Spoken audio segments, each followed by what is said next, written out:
మాతాకి జై హింద్. రాష్ట్ర కౌన్సిల్ మెంబర్ ఎలేటి నరేందర్ రెడ్డి గారిని మాట్లాడవలసిన కోరుతున్నాను.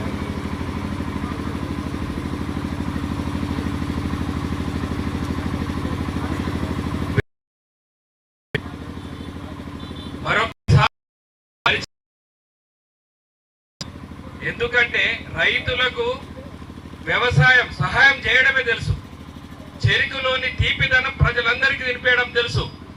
రైతులు అందరి సంతోషాన్ని కళ్ళలో చూస్తారు. రైతు కళ్ళలో కన్నీళ్లు చూసే మూర్ఖులు ఎవరైతే పొలిటీషియన్స్, కాంగ్రెస్ కానీ బీఆర్ఎస్ ఎవరైతే మూర్ఖులు ఉన్నారో ఆ మూర్ఖులకు చరమగీతం పాడాల్సిన రోజులు వస్తాయి. అసెంబ్లీ ఎలక్షన్లలో కానీ పార్లమెంట్ ఎలక్షన్లలో కానీ డ్రామా మాటలు చెప్పారు. ఇక్కడున్న రైతాంగం, జగిత్యాల జిల్లా రైతాంగం అంతా కూడా ఒక్కసారి మనం ఆలోచించుకోవాలా.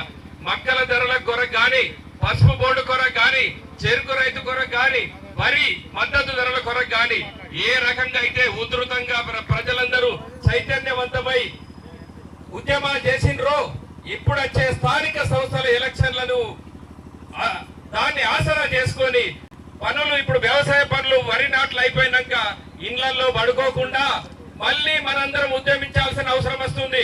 ఎందుకంటే బీఆర్ఎస్ పరిపాలించింది తెలంగాణ వచ్చినాక వాళ్ళ స్వంతంగానే ఎదిగినారు తప్ప ఉన్న ఇప్పుడు ముత్యంపేట వెంకటేశ్వరరావు గారు ఈ ఫ్యాక్టరీని ఏరియాకు తెచ్చి రైతులకు నీటి షార్టేజ్ ఉన్న తక్కువ వాటర్ తో పంట పండిస్తున్న రైతులల్లా ఈ ఏరియా అభివృద్ధి చెందుతుందని చేస్తే ఒక ఉన్న ఫ్యాక్టరీని మూసిన మూర్ఖులు ఎవరైతే మూసిండ్రో వాళ్ళు 10 సంవత్సరాలు పరిపాలించారు.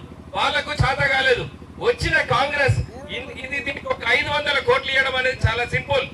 సెంట్రల్ గవర్నమెంట్ బీజేపీ ఉత్తరప్రదేశ్, రాజస్థాన్లలో 65 కొత్త ఫ్యాక్టరీలు పెట్టింది. దాన్ని చూసుకొని సిగ్గు తెచ్చుకొని ఇచ్చేయాలి. అరవింద్ అన్న ఇక్కడి నుంచే పాదయాత్ర ప్రారంభించాడు షుగర్ ఫ్యాక్టరీ గురించే.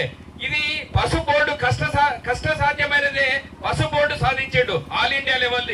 షుగర్ ఫ్యాక్టరీ అనేది అరవింద్ అన్నకు చిన్న ముచ్చట. ఇప్పటికి చెప్తున్నాం అరవింద్ అన్న తరపున ఇక్కడ మేము, మాకు చిన్న ముచ్చట రేవంత్ రెడ్డి, నీకు చేత కాకపోతే చెప్పు. ఒక్క లెటర్ మోడీ దాకా కాదు, మోడీకి పోయి ఎన్నోసార్లు మోకరిల్లుతున్నావు కదా, దండం పెడుతున్నావు కదా ఫండ్స్ కొరకు అన్నిటి కొరకు. ఒక్కసారి అరవింద్ అన్నకు నాకు షుగర్ ఫ్యాక్టరీ చేయడం చేతనైతలేదు అరవింద్ అన్న అని ఒక మాతో రాష్ట్ర గవర్నమెంట్ తో చేతనైతలేదని ఒక్క కేబినెట్ తీర్మానం చేసి మా అరవింద్ అన్న చేతిలో పెట్టు.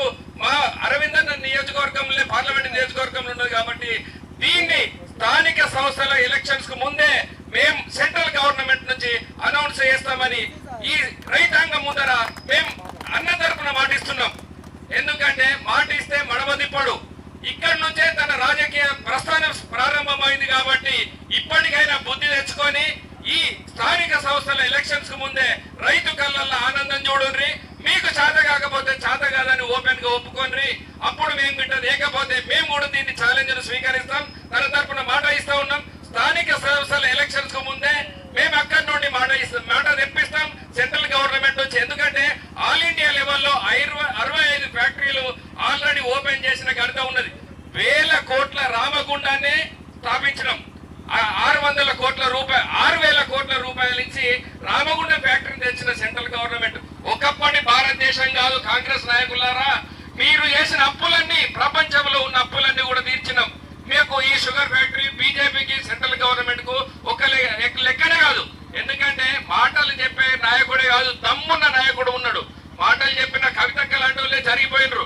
కాబట్టి మాటలు కాదు, మేము చెప్పింది చేస్తాం. కాబట్టి ఇప్పటికైనా ఇక్కడున్న కాంగ్రెస్ వాళ్ళు కళ్ళు తెరిచి బీఆర్ఎస్ వాళ్ళు కూడా ఏదైతే అనవసరపు ప్రేలాపనలు బంధుకు పెట్టి రైతులను చైతన్యమవుతారు కాబట్టి ఈ తొందరలోనే ఈ ఫ్యాక్టరీని మళ్ళీ పునర్వైభవం తేవాలని తెస్తాం. మీతో చేత కాదని చెప్తారు, తెస్తామని చెప్తూ రైతుల ఐక్యత, రైతులు ఎక్కడున్నా ఈ మీడియా ద్వారా చెప్తా ఉన్నాం, విజ్ఞప్తి చేస్తా ఉన్నాం.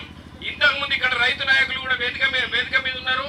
ఇంతకు ముందు ఎట్లయితే ఉద్యమిస్తున్నారో పార్టీలకు అతీతంగా ఎప్పుడు మీరు ఇంతకు ముందు ఉద్యమించినప్పుడు బీజేపీ మీకు ఎప్పుడు ఎల్లవేళలా మీతో పాటు సపోర్ట్ ఉన్నాం, ఇప్పుడు కూడా సపోర్ట్ ఉంటాం. మేము ఉద్యమించినప్పుడు మీరు మద్దతు ఇస్తున్నందుకు ధన్యవాదాలు తెలుపుతా ఉన్నాం. ఈ ఉద్యమాన్ని, ఈ ఫ్యాక్టరీ అనౌన్స్మెంట్ వచ్చేదాకా ఆపొద్దని విజ్ఞప్తి చేస్తూ నాకు ఈ అవకాశం ఇచ్చినందుకు ధన్యవాదాలు తెలుపుతా ఉన్నాను. భారత్ మాతాకి. పార్లమెంట్ కన్వీనర్ సదాశివ్ గారిని మాట్లాడాల్సిందిగా కోరుతాను. జై శ్రీరామ్. భారత్ మాతాకి